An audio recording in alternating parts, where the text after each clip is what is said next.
சென்னை அண்ணா பல்கலைக்கழகத்தில் வண்ணமடிக்கும் பணியில் ஈடுபட்ட 2 இளைஞர்கள் உயிரிழந்தது தொடர்பாக காவல்துறையினர் விசாரணை நடத்தி வருகின்றனர்.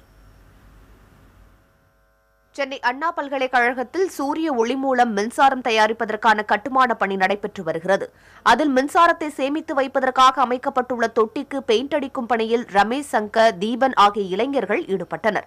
இருவரும் தொட்டிக்குள் வேலை செய்த போது மயங்கி விழுந்தனர். அவர்களை மீட்ட காவல்துறையினர் ராயப்பேட்டை அரசு மருத்துவமனையில் அனுமதித்தனர்.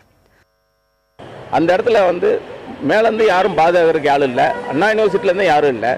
எக்ஸ்ட்ராவாக இந்த கம்பெனிலேருந்து அனுப்பிச்சிருக்கணும், அதுவும் பண்ணல. இந்த 2 பேர் மட்டும் தனியாக இருந்து விளைஞ்சிருக்காங்க. 11 மணிக்கு போயிருக்காங்க.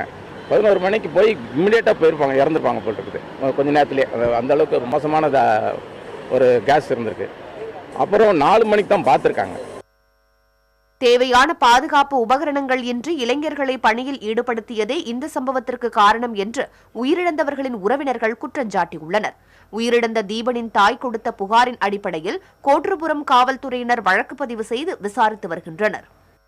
ரப்பரை அந்த ஈட்டில் ஒரு 10 நிமிஷம் கழிச்சு அதை எடுத்தா ஒரு ஜாப் மாதிரி வரும். அந்த ஜாப்பை கொடுக்கறது மட்டும் தான் தீபனோட வேலை. என்னை பொறுத்த வரைக்கும் தீபாவோட வேலை இது கிடையாது.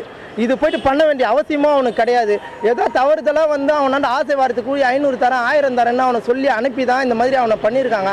அவனுக்கு இப்போ தான் சுமார் 2.5 வருஷத்துக்கு முன்னாடி தான் அவனுக்கு கல்யாணம் ஆயிடுச்சு. கல்யாணம் ஆகி சுமார் 8 மாதங்களாக அவனுக்கு குழந்தையே இல்லை. குழந்தை இல்லாமல் இப்போ தான் அவனுக்கு குழந்தை பிறந்து 15 நாள்லேருந்து 20 நாளுக்குள்ளே தான் ஆகுது. தொட்டிக்குள் பெயிண்ட் அடிப்பவர்களை கண்காணிக்க ஒருவரை நியமித்ததாகவும் அவர் வெளியே சென்றிருந்த நேரத்தில் இருவரும் தொட்டிக்குள் இறங்கி மயங்கி இருந்ததாகவும் அண்ணா பல்கலைக்கழக நிர்வாகம் விளக்கமளித்துள்ளது. நவீன தொழில்நுட்பத்தின் பயன்பாடு அதிகரித்துள்ள நிலையிலும் விஷவாயு தாக்கி உயிரிழப்பது தொடர்கதையாகி வருகிறது.